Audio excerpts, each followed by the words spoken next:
오늘은 2024년 1월 3일 수요일, 2024년에 미국 증시 첫 브리핑하는 날입니다.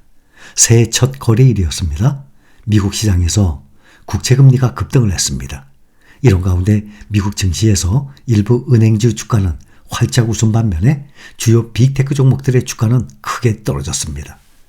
2년물 미국 국채 금리가 4.324%로 직전 거래일에 4.250 대비 건충 높아졌습니다. 10년물 국채 금리는 3.937%로 직전 거래일 3.866 대비 아주 많이 높아졌어요. 오늘 크게 하락했습니다. 특히 기술주들이 다우는 0.07%나 오히려 상승을 해서 37,715, 사상 최고치 올해도 계속 경신을 해 나갑니다. S&P 500 지수 0.57% 하락 4,742, 4,796이 최고치였습니다. 나스닥은 1.63% 하락해서 14,765. 필라델피아 반도체가 폭락을 하다시피 크게 떨어졌습니다. 3.65% 하락해서 4,023입니다. 증시는 지난해 정말 화려하게 마무리했는데 S&P 500 지수가 9주 연속 올라서 2004년 이후 최고의 주간 연속 상승세를 기록을 했었습니다. 그리고 오늘의 하락폭으로 나스닥 지수는 지난해 10월 이후 최악의 날이었습니다. 시장에서는 애플 주가 하락 속에 연초 차익 실현 압박이 커질 가능성을 우려를 했었습니다.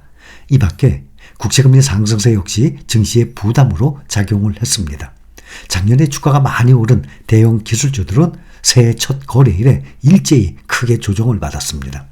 오늘 미국 국채금리가 급등을 하면서 미국 증시에서는 기술주 섹터의 주가 하락이 두드러졌습니다.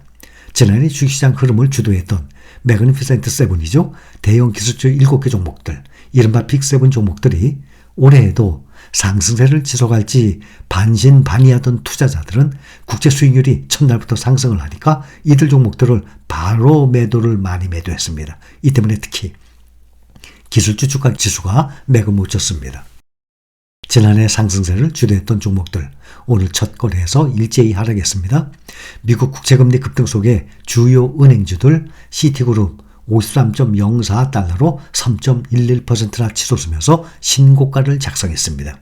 또 JP모건의 주가도 1.16% 올랐습니다. 반면에 고금리의 영향을 받는 애플 3.58% 하락, 엔비디아 2.73% 하락, 메타 2.17% 하락, 알파벳 1.09% 하락 등의 빅테크 종목들은 뚝뚝 떨어진 채로 정규장 거래를 마쳤습니다. 투자은행 바클레이스가 애플에 대한 투자 의견을 중립에서 비중 축소로 하향 조정한 뒤 애플이 증시 하락을 주도를 했습니다. 바클레이스는 아이폰 15의 중국 판매 부진 등을 이유로 들었습니다. 작년 말에 시가총액이 3조 달러 넘어갔다가 마지막에 2조 9,900억 달러까지 3조 달러 직전까지 올랐다가 올해 첫 거래일 날 애플 크게 하락했습니다. 지난해 상승률 1위였죠. 엔비디아.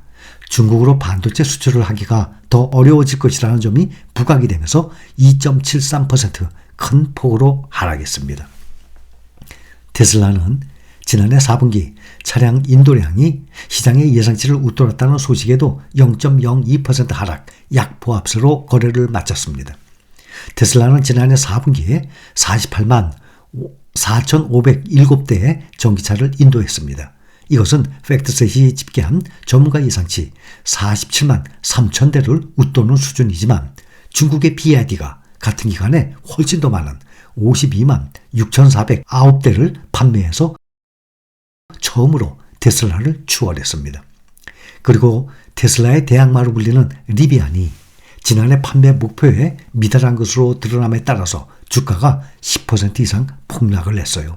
리비안은 10.06% 폭락한 21.1달러를 기록했습니다. 이날 리비안이 발표한 지난해 판매 실적이 예상에 미치지 못했기 때문입니다. 리비안은 지난해 57,232대의 차량을 생산하고 51,122대를 판매했다고 밝혔습니다. 이것은 시장의 판매 예상치 5만 1,000대를 하회하는 수준이었습니다. 이 같은 소식이 알려지니까 리비안의 주가는 10% 이상 폭락을 했던 것입니다. AMD, ASML, 인텔, 어플라이드 머티리얼즈, 램 리서치, 엔비디아 이 반도체 이 주요 종목들이 줄줄이 급락을 하면서 나스닥 100 이 낙폭을 키웠습니다. 특히 ASML의 경우 어제 뉴스에 네덜란드 정부의 일부 반도체 장비 대중 수출 금지 조치 이슈 속에 5.28%나 급락을 하면서 다른 반도체주에도 영향을 미쳤습니다. 네덜란드 정부가 반도체 광학장비 업체 ASML의 대중 수출을 차단했다는 소식이 엔비디아를 비롯한 반도체 전체 종목 동반 약세로 이어졌습니다. 마이크로소프트 보면 이 적극적인 인공지능 기술 도입에 힘입어서 올해 세계 시가총액 1위인 애플을 제칠 수 있다라는 전망이 나왔습니다. 파이낸셜 타임스는 어제 이 같은 내용의 2024년 기업 전망을 내놨습니다. 파이낸셜 타임즈는 지난해 기술 분야 최대 화두가 생성형 AI 시스템 구축이었다며 올해는 생성 AI의 적용 범위에 주목하게 될 것이라고 분석했습니다. 마이크로소프트는 일찍이 챗GPT 개발사인 오픈 AI와 제휴한 덕분에 생성 AI 물결을 타고 있다면서 소프트웨어 판매 증가와 애저 클라우드 컴퓨팅 플랫폼의 향상으로 이어진다면 마이크로소프트는 시가총액 선두로 도약할 수 있다라고 진단을 했습니다. 작년 말 지난달 29일 종가 기준으로 애플 시가총액이 2조 9,900억 달러, 마이크로 시가총액이 2조 7,900억 달러 거의 쫓아오고 있습니다. 오늘 발표된 미국의 제조업 지표 부진한 모습을 보였습니다. S&P 글로벌에 따르면 12월 제조업 구매관리자 지수 PMI는 47.9로 집계돼서 11월에 49.4보다 낮아졌습니다. 시장에서는 연준이 오는 3월에 금리를 인하할 가능성은 80.4%를 보고 있습니다. 지난 29일에 90% 수준에서 오히려 하락을 했어요. 3월 금리 동결 가능성은 20%로 직전에 11% 수준에서 상승했습니다. 0.25% 인하 가능성은 72%, 0.5% 인하 가능성은 8.5%로 보고 있습니다.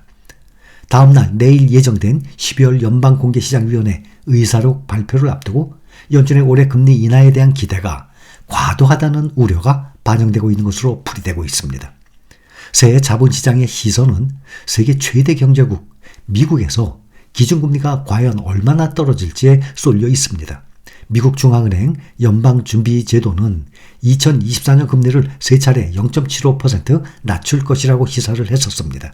하지만 금융시장의 기대는 연준이 예고한 것의 2배, 1.5% 정도를 가리키고 있습니다. 현재 연준의 기준금리는 22년 만에 최고 수준인 5.5%, 시장의 희망대로 흘러간다면 미국의 기준금리는 4%대 이하대로 내려가게 되는 것입니다.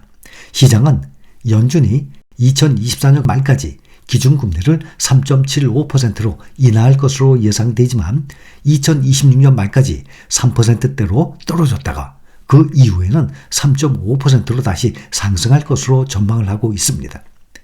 글로벌 금융위기 이후 10년 동안 거의 제로에 가까운 금리를 유지했었습니다. 2024년부터 금리가 아무리 떨어지더라도 금융위기 이후 10년 동안 이어진 제로에 가까운 수준으로 다시 돌아오기는 어려울 것이라는 이야기입니다. 2월 인도 서부 텍사스산 원유 WTI 가격이 1.77% 하락해서 배럴당 70.38달러의 거래를 마쳤습니다. 공포지수 변동성지수는 6.02% 크게 오른 13.2를 기록을 했습니다.